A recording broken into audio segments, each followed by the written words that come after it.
perhatikan Yohanes pasal 4. 如果我们看约翰福音第4章 ayat 24. 24节， Injil Yohanes pasal 4 ayat 24. 约翰福音4章24节， Tuhan Yesus berkata, Allah itu roh. 这里主耶稣说到神是个灵， Yang siapa menyembah dia harus menyembahnya dalam roh dan kebenaran. 所以拜他的必须用心灵和诚实拜他。 Jadi dari perkataan Tuhan Yesus di sini 所以主耶稣在这里说， memberitahu kepada kita bahwa Allah itu roh. 主耶稣说到神是个灵，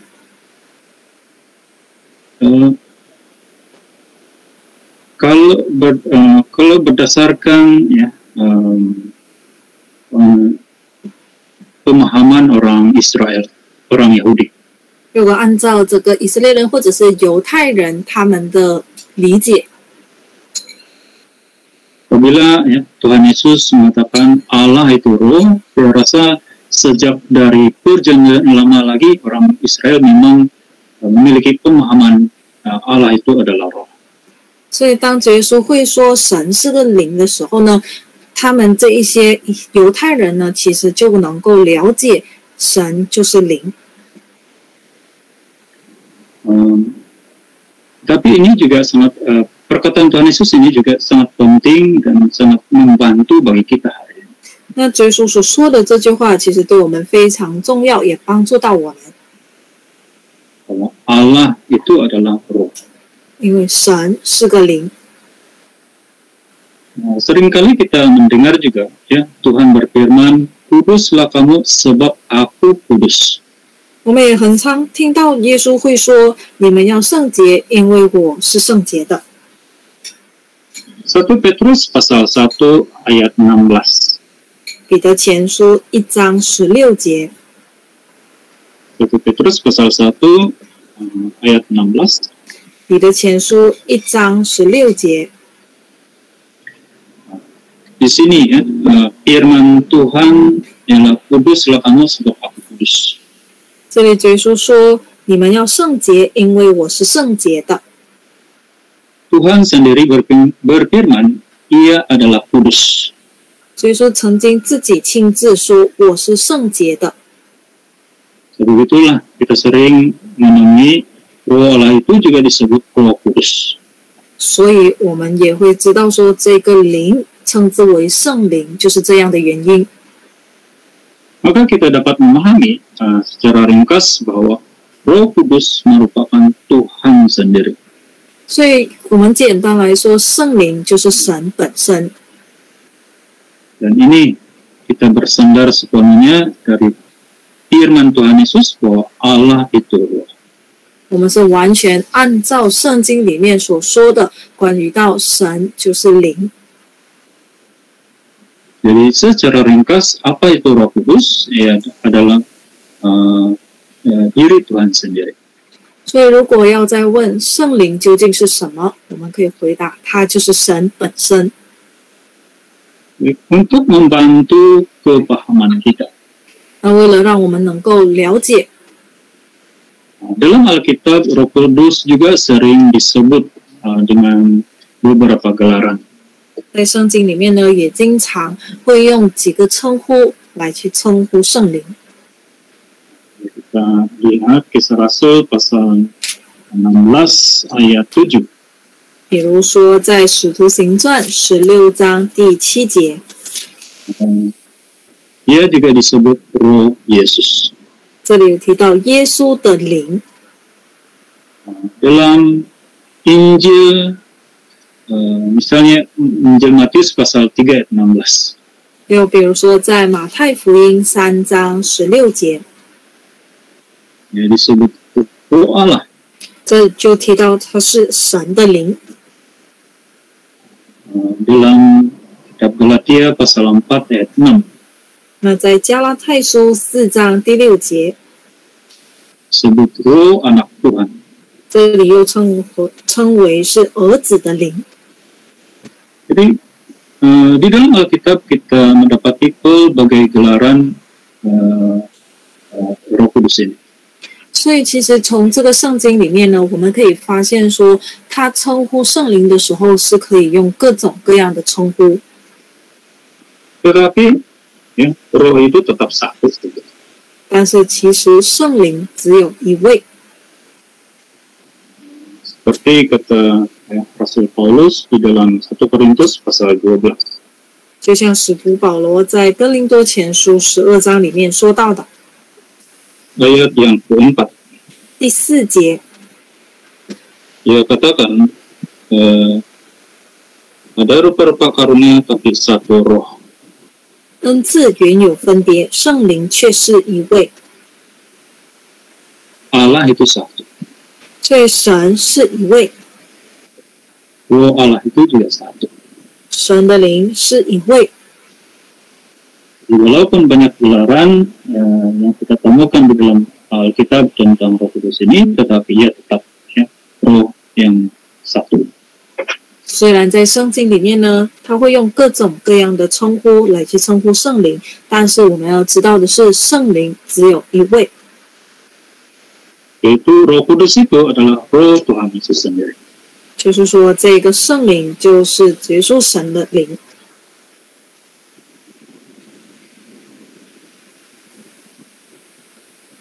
Dan inilah yang kalau kita perhatikan di dalam gereja benar. 所以，如果我们有去观察在真教会里面， Inilah yang dimohonkan oleh para pemercaya dalam gereja sebenar.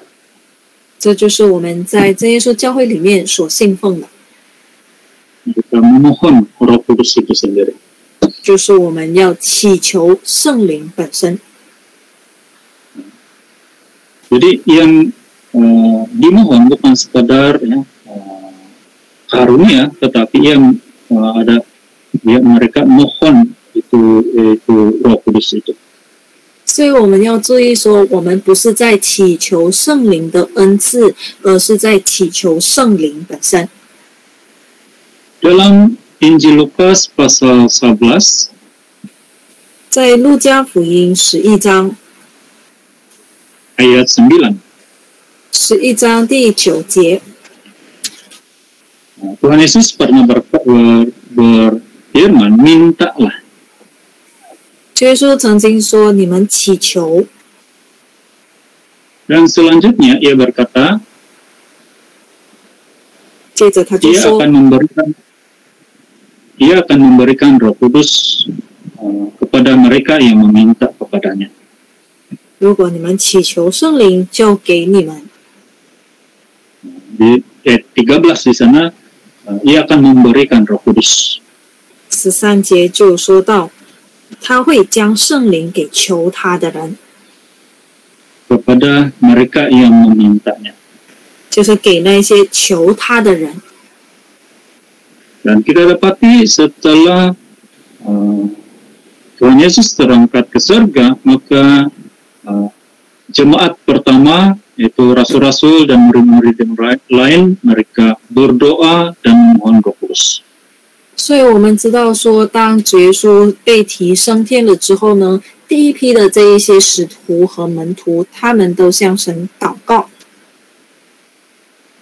Sebab demikianlah yang dipesankan oleh Tuhan kepada mereka.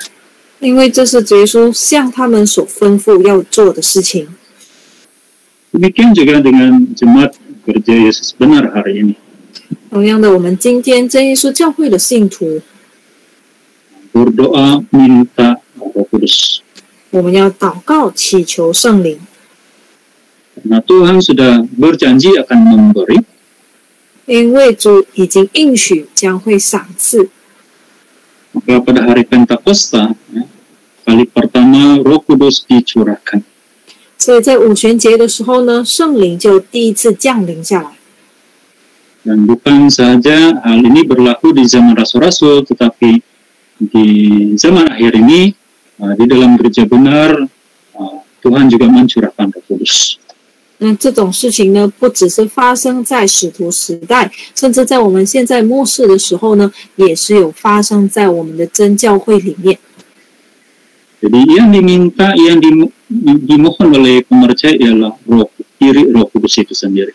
所以我们作为信徒要知道的是，我们所祈求的是圣灵本身。Ini adalah suatu yang sangat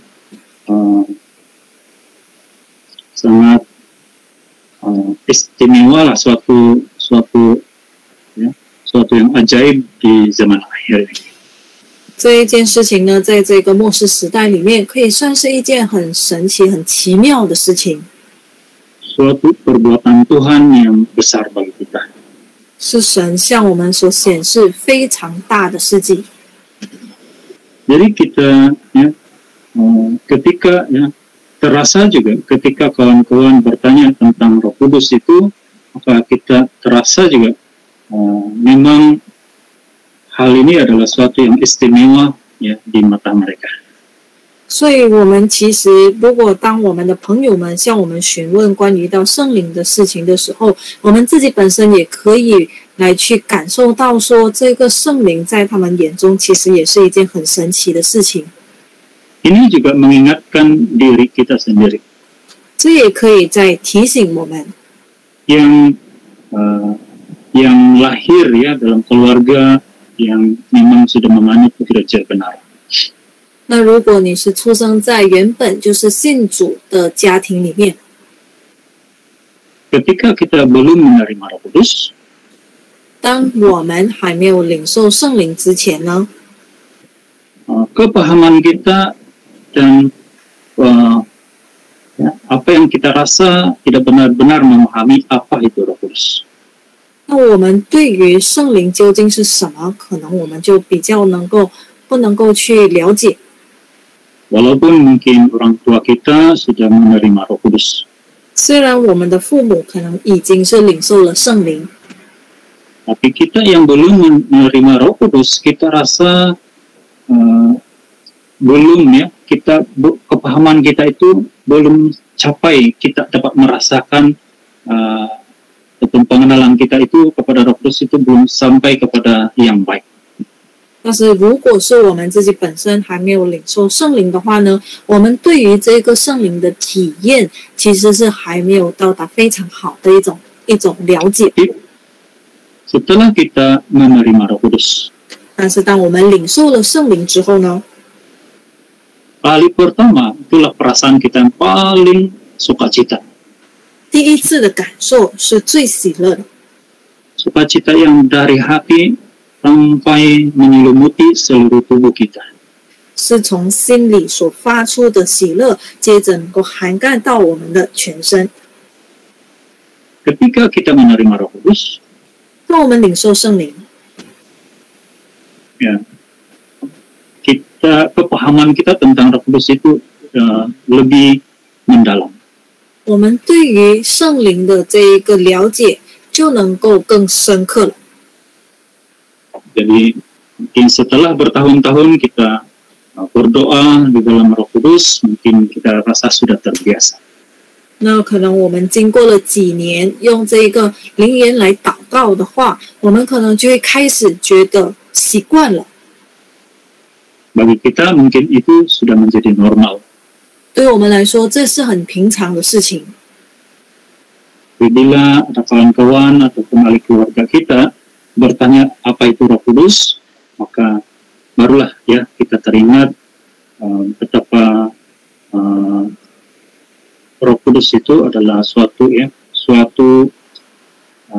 hal yang sangat penting ya, ataupun suatu hal yang harus dikenal dengan sebaik-baiknya.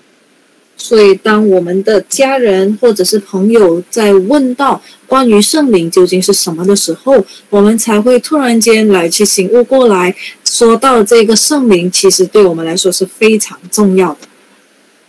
Jadi kita yang telah menerima Roh Kudus, kita harus hargai Roh Kudus ini dan juga kita membantu di keluarga kawan-kawan kita untuk memahami Roh Kudus ini. 所以，如果我们是已经领受了圣灵的话呢，我们就好好的来去帮助我们的朋友或者是这些家人，让他们能够得到圣灵。Kita perlu juga memberi pencerahan tentang kepahaman yang kurang tepat tentang Roh Kudus. 那我们也是有来去解释关于到对于圣灵的一些不正确的观念。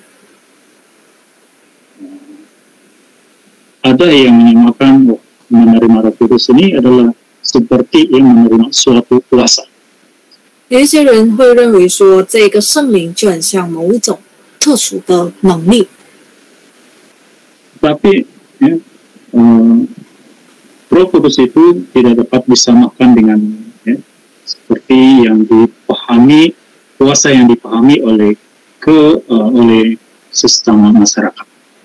但是其实呢，圣灵它不能够被这个社会上的这些观念所了解。Roh Kudus tidak sama dengan kuasa dalam hati. 因为这一个圣灵跟这些内功是不一样的事情。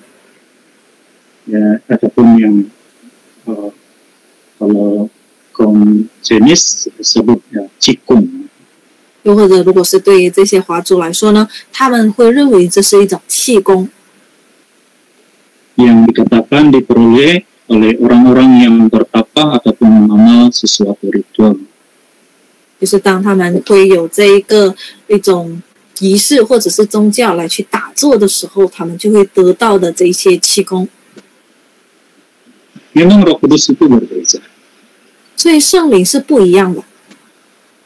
Sebab Roh Kudus itu adalah Roh Allah sendiri. 因为圣灵就是神的灵。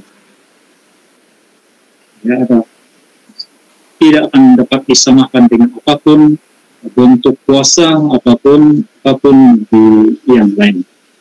它不能够跟世界上的这一些所有的能力来去做比较。Dan kadang-kadang ada yang memaksa diri. 那也有一些人来去强迫自己， dengan mengatakan asal percaya kepada Tuhan Yesus maka sudah menerima Roh Kudus. 他们安慰自己说，只要我相信了神，那么我就已经领受了圣灵。 Kadang-kadang berbincang dengan kawan-kawan, kadang-kadang akan tersentuh persoalan yang seperti ini. 所以当跟朋友聊天，然后提到关于这样的事情的问题的时候， Tapi apabila kita kembali kepada Alkitab ataupun pengalaman jemaat di zaman Rasul-Rasul itu memang berbeza. 如果我们是回归到圣经，尤其是在使徒时代的这个情况，它的这一个情形是非常不一样的。 Kita lihat saja secara mudah Rasul-Rasul, murid-murid Tuhan Yesus banyak yang sudah percaya kepada Tuhan Yesus. 我们只需要看主耶稣有很多的这一些门徒都信了主。 Sewaktu Tuhan Yesus di dunia ini. 当主耶稣在世界上的时候， Tapi mereka belum menerima Roh Kudus. 但是他们还没有领受圣灵。 Sehinggalah pada hari Pentakosta, Rasul-Rasul murid-murid Tuhan berdoa, minta Roh Kudus, barulah Roh Kudus dicurahkan atas diri. 直到五旬节降临，门徒和使徒们聚集一起祷告，这时候圣灵才降临。 Demikian juga kalau kita lihat di Kisah Rasul pasal 19. 那我们看使徒行传19章， Dalam Kisah Rasul pasal 19, Rasul Paulus sampai di Efesus. 使徒行传19章记载了保罗在以弗所， Dia didapati ada beberapa orang murid di situ. 他在那里遇见了几个门徒。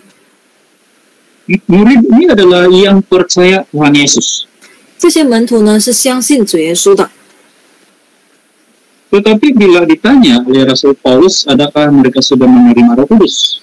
但是当保罗问他们说：“你们受了圣灵没有？” Belum, kata mereka.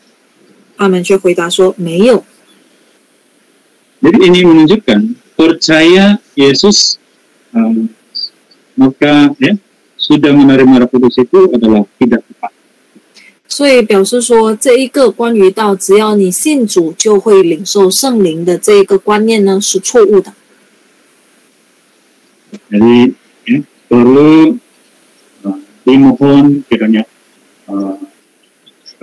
baru Tuhan ya mendengar mencurahkan Roh Kudus kepada diri seseorang itu, barulah dia menerima Roh Kudus. 我们一定要通过祷告、祈求，然后神赏赐，这样这个人才会得到圣灵。 Jadi inilah ya Roh Kudus yang kita bicarakan ini adalah Roh Allah sendiri. 所以我们知道，我们现在谈论的圣灵呢，就是神本身的灵。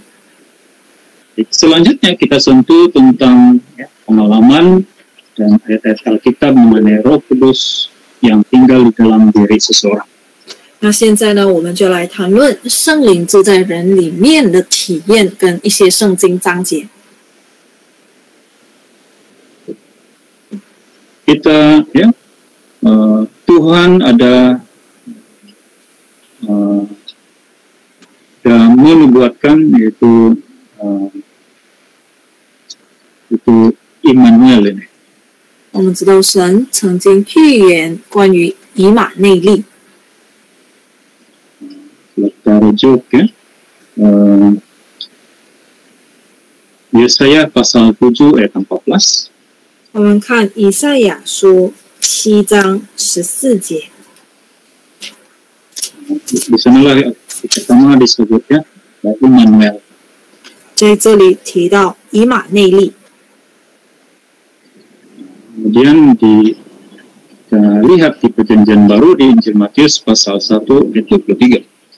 我们再看马太福音1章23节， Ayat 21 ayat 1 pasal 1 ayat pasal 1 ayat 23. 马太福音1章23节。 Jadi di sini ya, tergenaplah ya, nubuat ini yaitu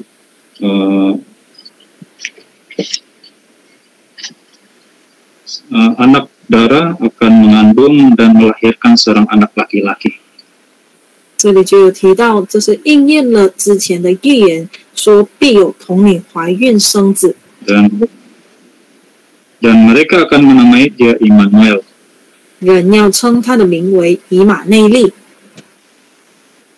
Berarti Immanuel di sini Allah menyertai kita. 以马内利翻出来就是神给我们同在。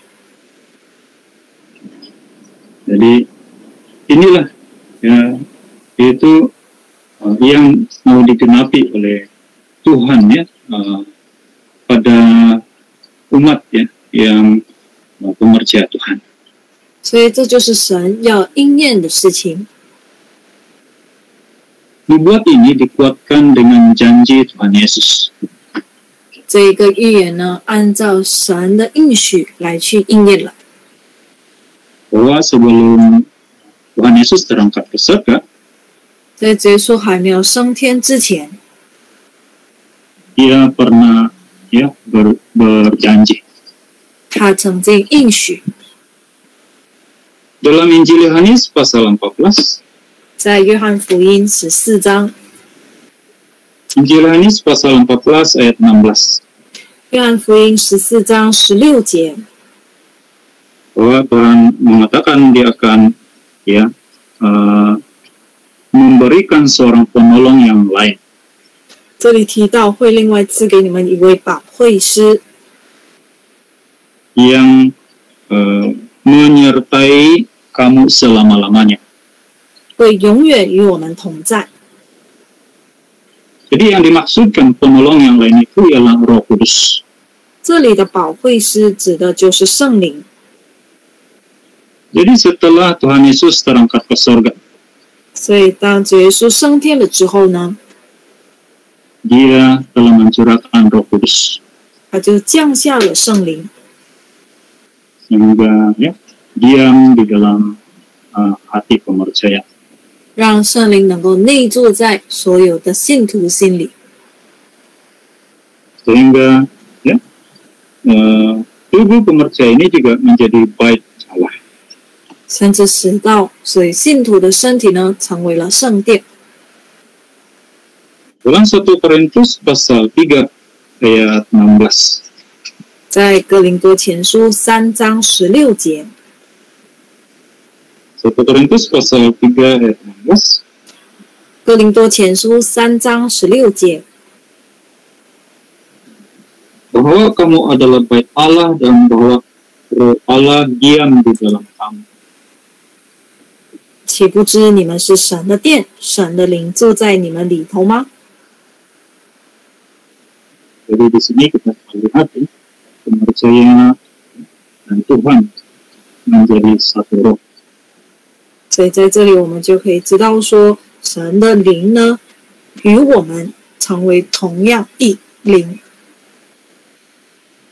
1 Korintus pasal 6哥林多前书6章 ayat 17. 17节， Siapa yang mengikatkan dirinya pada Tuhan menjadi satu roh dengan Dia. 但与主联合的，便是与主成为一灵。 Jadi apa maksudnya? 那这里是什么意思呢？ Kalau kita lanjut di ayat 19, 如果我们再看19节， bahwa tubuh ya, kita itu adalah bait Roh Kudus yang diam di dalam kita. 岂不知你们的身子就是圣灵的殿吗？ Jadi, Paulus juga mengatakan, kamu bukan milik kamu sendiri. 那保罗曾经也有说到说，你们不再属自己， Tetapi milik Tuhan. 而是属神的了。 Jadi inilah ya Tuhan Roh Kudus menyertai kita. 所以这就是说到说，圣灵与我们同在。 Gimana dia menyertai kita? 那在哪里与我们同在呢？ Itu bila dia dicurahkan, dia tinggal diam di dalam diri kita ataupun di dalam hati kita. 就是当神赐下给我们，然后内住在我们的心里的时候。 Ketika Tuhan mencurahkan Roh Kudus ya, pada diri kita, 当主耶稣赐下圣灵给我们的时候， dan diam di dalam hati kita, 圣灵内住在我们的心里， maka ya, pemercaya akan mempunyai pengalaman. 那么这个信徒呢，就会有一些体验。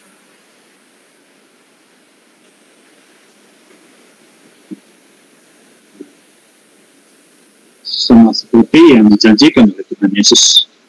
就像主耶稣所应许的，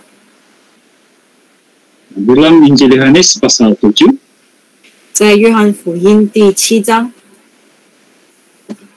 ayat 38 38节 hingga ayat 39. 到39节， Jadi ya, dari hati akan mengalir aliran-aliran air hidup. 从他腹中要流出活水的江河来。 Jadi pengalaman setelah setelah Roh Kudus itu dicurahkan atas diri seseorang. 所以，当这个圣灵呢降临在一个人身上的体验， Maka akan mengalami pengalaman rohani.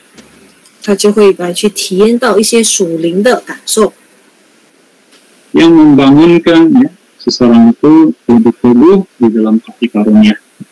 他能够在这一个恩惠上呢，能够更加的建立， Bahkan lebih teguh dari di dalam kasih karunia demi kasih karunia Tuhan. 甚至会恩上加恩， Dikuatkan kepada keagungan ya anugerah keselamatan Tuhan. 也会借着神的救恩得到坚固， Mengalami penghiburan Tuhan.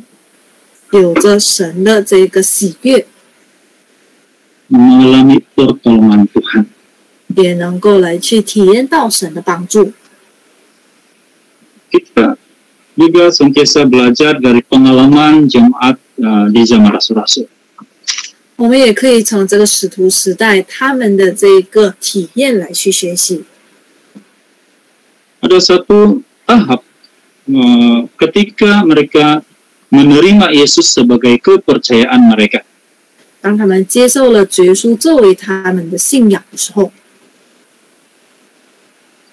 Bukan pula keadaan baik, tetapi mereka berhadapan dengan penindasan. 他们不是面对着这个好的一种情况，但是他们其实正在面对着这个受逼迫的情况。 Tetapi ada masa mereka itu alami sukacita. 但是当然也会有时候是他们能够体验到喜乐的， Walaupun berhadapan dengan keadaan yang sukar. 虽然他们面临着这些苦难， Mereka tetap bersukacita. 但是他们仍然感到喜乐。 Direkodkan mereka itu beroleh penghiburan dari Roh Kudus. 所以这一个其实圣经就有记载，他们是从这个圣灵得到喜乐。 Roh Kudus juga membangun rohani seseorang. 圣灵其实也可以来去造就一个人的灵命。 Itulah kita dapat lihat dalam Galatia pasal 5. 所以我们在加拉太书第5章 ayat 22 hingga 23. 22到23节， 22 hingga 23.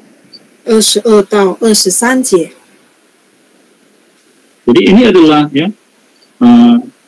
pengalaman rohani yang dikerjakan oleh Roh Kudus di dalam diri kita. 所以这个就记载了我们的这一个圣灵在我们体内工作的体验。 Roh Kudus kadang-kadang dia memberi pencerahan, dia juga memberi peneguhan. 有时候这一个圣灵呢，会给我们一些提示，也让我们有一些坚固。 Jadi pengalaman ini bukan saja melimpah dalam kehidupan pemercaya di zaman dulu. 这一个体验呢，不只是能够在这个旧约时，在这一个古时候，让这些人可以得到体验， Tapi sangat nyata juga di dalam kehidupan pemercaya benar di zaman sekarang ini. 甚至到现在的时候呢，也能够让我们能够体验得到。 Bila pada waktu Roh Kudus dicurahkan pada diri seseorang, 所以当圣灵降临在一个人身上的时候呢， lihat di poin 5.2 butir ketiga. 我们看这一个5.2里面的第3点， Jadi pada waktu Roh Kudus dicurahkan pada diri seseorang, 当这个圣灵降临在一个人身上， lidah kita akan berkata-kata dalam bahasa roh. 我们的舌头呢就会开始说灵言。 Dalam catatan kitab Indonesia ini disebut sebagai bahasa lain. 在这个印尼文或者是这个翻译本呢，它把它翻作是别国的话。 Dalam Kisah Para Rasul pasal 2, 这件事记载在《使徒行传》第2章 ayat 4. 第4节， Disebut mereka mulai berkata-kata dalam bahasa-bahasa lain. 这里说到他们说起别国的话来。 Dan dalam bahasa Yunani dia merujuk kepada bahasa lidah. 但是在希腊原文里面呢，它是指着这个舌头的音， Bahasa lidah yang lain. 这个舌头的音。 Dapat dipastikan itu bukan bahasa manusia. 所以可以肯定的是，它不是人类的语言， Baliknya bahasa lidah yang seperti yang diberikan oleh Roh Kudus. 所以这个舌头的语言呢，是圣灵所赐的。berkata-kata dalam bahasa roh itu bukanlah sengaja dibuat oleh diri sendiri. 所以这个说方言或者是说灵言呢，不是自己故意来去产生的。 Jadi ketika seorang pengerja gereja sebenar 那一个真耶稣教会的信徒， yang sudah menerima Roh Kudus dan dia berdoa dalam bahasa Roh Kudus, 当他领受了圣灵，然后用这个方言来祷告的时候， dia berbahasa roh bukanlah ya sengaja dia buat begitu. 他说的这个方言呢，其实不是他故意说的， Dia tidak dipelajari. 他是没有事先学习， Melainkan kata-kata roh itu adalah digerakkan seperti yang diberikan oleh Roh Kudus. 而是这一个方言呢，是被圣灵感动所说出来的。 Jadi bagi pemercaya yang sudah ada Roh Kudus, 所以，如果对于那一些已经领受了圣灵的信徒呢， setiap kali dia berdoa, dia boleh berdoa dalam bahasa roh. 每一次在祷告的时候，他就会用这个灵言或者方言来祷告。 Dan terus-menerus seumur hidupnya dia boleh berdoa dalam bahasa roh. 这样，在他的人生接下来的人生里面呢，只要他祷告，他都能够用这个方言来祷告， Karena itu adalah janji Tuhan Yesus. 因为这是神主耶稣的应许。 Jadi kadang-kadang ketika berdoa ada gerakan pada tubuh. 那有时候我们在这一个祷告的时候呢，我们的身体也会有一些震动。 Ini juga adalah yang digerakkan oleh Roh Kudus. 这也是由圣灵所震动的。 Kita lihat buku yang 4. 我们看第4点， Perkara yang penting yang harus dipahami. 这个我们应该要注意的重要的事项， Yang harus dikenali dengan betul benar-benar. 是我们应该要真正去了解的。 Yang dititik beratkan di dalam gereja di zaman rasul-rasul juga di dalam gereja benar hari ini. 也是在使徒时代，不管是使徒时代，或者是在我们今天的教会里面所注重的， Bagaimanakah membuktikan seseorang yang telah menerima Roh Kudus? 要怎么证明一个人能够已经领受了圣灵呢？ Jadi dia berbalik kepada asas tadi, yaitu seseorang yang menerima Roh Kudus haruslah dibuktikan dia berbahasa roh. 那回到根本的问题，我们刚才也提到说，当一个人领受了圣灵，他就会说方言。 Seperti dalam Kisah Rasul pasal 2就很像在《使徒行传》第2章 ayat 4. 第4节， Itu adalah bukti mengenal pasti orang itu menerima Roh Kudus ataupun belum. 这个呢就能够作为我们来去判断一个人是否领受圣灵的一个证据。 Inilah piawaian yang digunakan oleh Rasul Petrus di kemudian hari. 这也是使徒彼得在日后的日子里面呢来用的一种标准。 Jadi dalam Kisah Rasul pasal 10所以在《使徒行传》第10章， ayat 46. 在46节， Sebab mereka mendengar orang-orang itu berkata-kata dalam bahasa roh dan memuliakan Allah. 因听见他们说方言，称赞神为大。 Petrus kata, kemudian Rasul Petrus berkata ayat 47. 在47节，使徒彼得就说，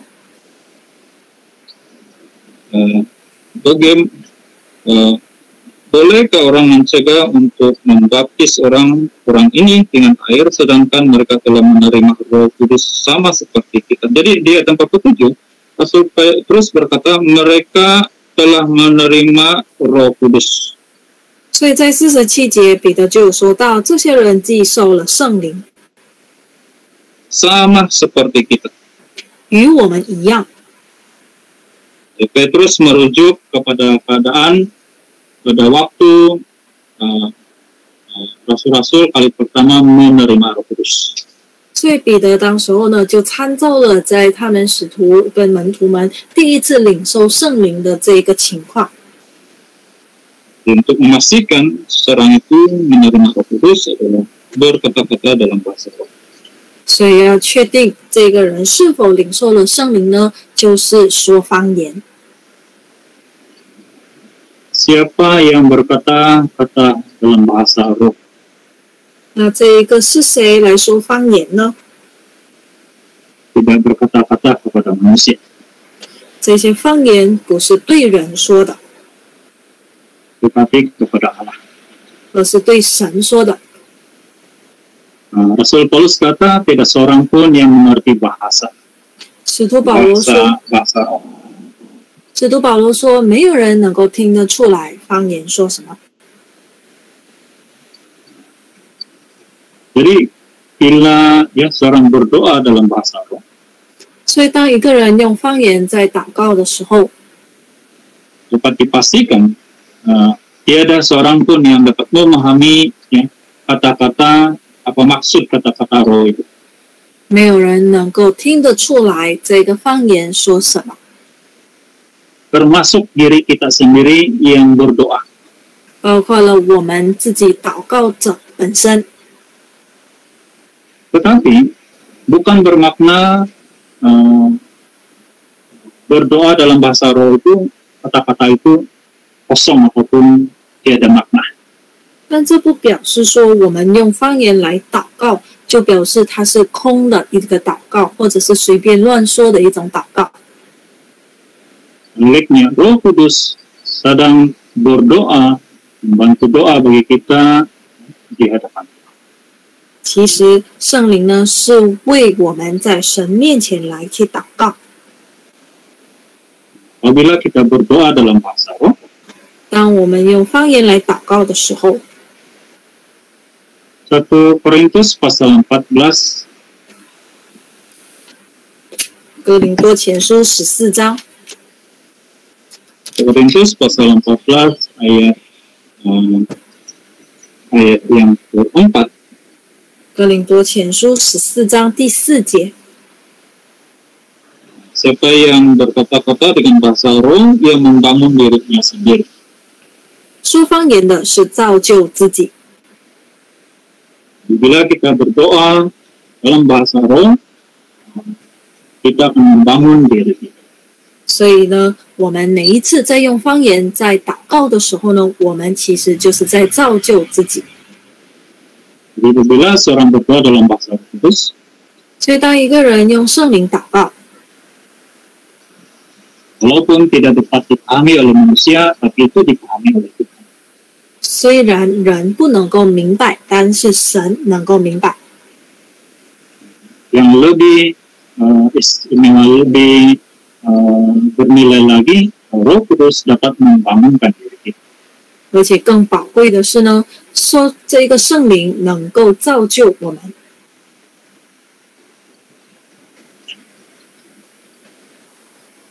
Jadi itulah sebabnya apabila Roh Kudus turun kepada seseorang, 这也是为什么圣灵降临在一个人身上的时候， dia dapat membantu ya, kita ya, seseorang itu sehingga mencapai kualiti yang baik sebagai seorang Kristen.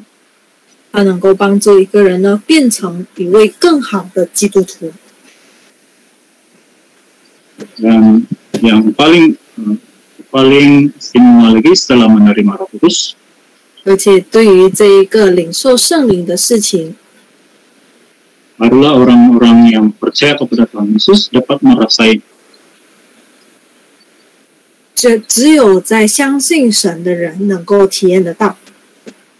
Bahwa ya percaya bersandar kepada Tuhan itu adalah sesuatu yang sangat indah. 关于到说信靠神是一件非常美好的事情。 Baru dapat memahami ya, dalam iman kepercayaan adalah sesuatu yang hidup dan yang berpengharapan. 也让我们能够有一个又活又有盼望的生活。 Ini adalah pengalaman rohani 这是在灵里面的体验。 setelah menerima Roh Kudus. 当我们领受了圣灵之后， Kita juga boleh lihat dan memperhatikan seperti Rasul Petrus. 我们也可以看像这个使徒彼得， Setelah menerima Roh Kudus, 他领受了圣灵之后呢， dia mengalami perubahan yang besar. 他经历了一个非常大的改变。 Terlihat hubungannya dengan Tuhan begitu dalam. 我们看他跟神之间的这个关系非常深， Dia ya, berani memberitakan Injil. 他也很勇敢的来去做传福音。 Dia juga memiliki semangat yang baru dalam pelayanan kepada Tuhan. 甚至他也在这一个组里面呢，有一个新的一个精神， Memiliki keyakinan dan pengharapan yang penuh. 是有这一个活泼的盼望，是有坚定的。 Inilah menerima Roh Kudus itu adalah sesuatu yang indah dalam hidup kita. 所以领受圣灵呢是非常美妙的事情。 Baiklah, dalam kesempatan pada malam ini, 那我们借着今天晚上的机会， kita sampai di bagian ini. 我们就到这里。 Kita hanya sentuh 2 butir pada kesempatan ini. 我们今天呢已经提到了2点， Itu kita menyentuh apakah sebenarnya Roh Kudus itu. 就是我们能够了解了圣灵究竟是什么。 Dan kita tersentuh tentang pengalaman dan ayat Alkitab mengenai Roh Kudus yang tinggal di dalam diri seseorang. 我们也来去看了一些关于圣灵内住在人里面的一种体验和它的圣经章节。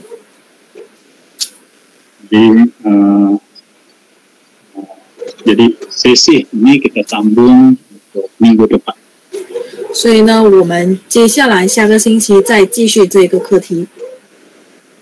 Selanjutnya kita akan berdoa untuk menutup kelas kelas pengkajian inti kebenaran kita. 接下来我们将祷告来作为结束我们今天的这个圣经要道查经班。 Kita mengucap syukur kepada Tuhan. 我们要感谢神， Mohon kiranya Tuhan membantu kita mendalami dan memahami kebenaran ini. 求主能够带领我们，让我们能够明白神的真理。 Sebelum berdoa, boleh di sini boleh tanya. 在祷告之前呢，这里我会问一问，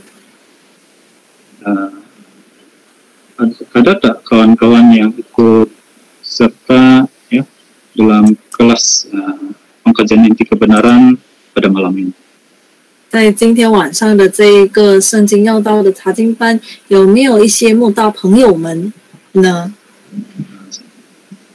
Atau mungkin ada yang mencari Injil ataupun yang lain yang peserta mungkin yang pendeta sendiri pun belum ya kenal. 因为可能会有一些慕道朋友，甚至连传道自己也不认识。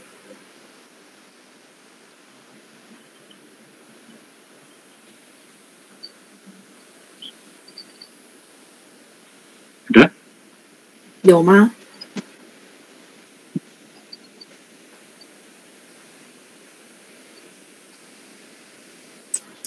Baik, kita terus saja. Kita akhirilah kelas kita pada malam ini dengan doa. 那我们就继续，今天我们就用祷告来结束我们今天的这个查经班。Jadi untuk doa kali terakhir ini kita berdoa seperti doa biasa dalam gereja sebenar. 那在这一次的第二次的祷告中呢，我们会按照真耶稣教会的祷告方式来进行。Kita pejamkan mata, jabatkan tangan, dan kita sebut dalam nama Tuhan Yesus saya berdoa. 我们闭上眼睛，合上双手，接着我们就念奉主耶稣圣名祷告。Haleluya, kita sebut haleluya dan kita sampaikan segala permohonan kita kepada Tuhan. 我们接着就念哈利路亚，然后如果我们有想要向神说的，我们就向神说出我们的话。Kemudian kita dengar lonceng, kemudian kita akhiri dengan kata amin. 当我们听到铃声响起的时候呢，我们就用阿门来结束我们的祷告。Mari kita sama-sama berdoa. 所以我们现在一同祷告。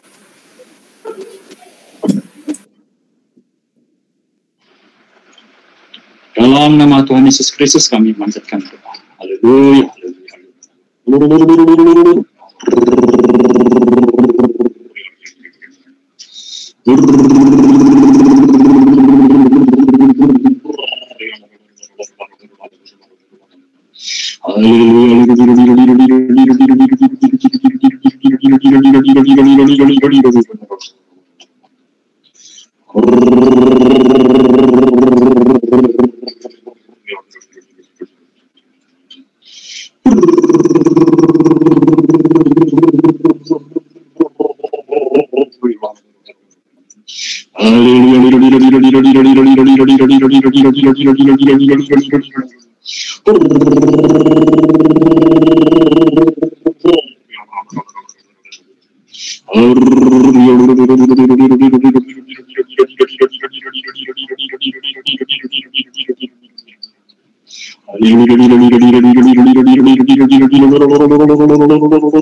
Amin.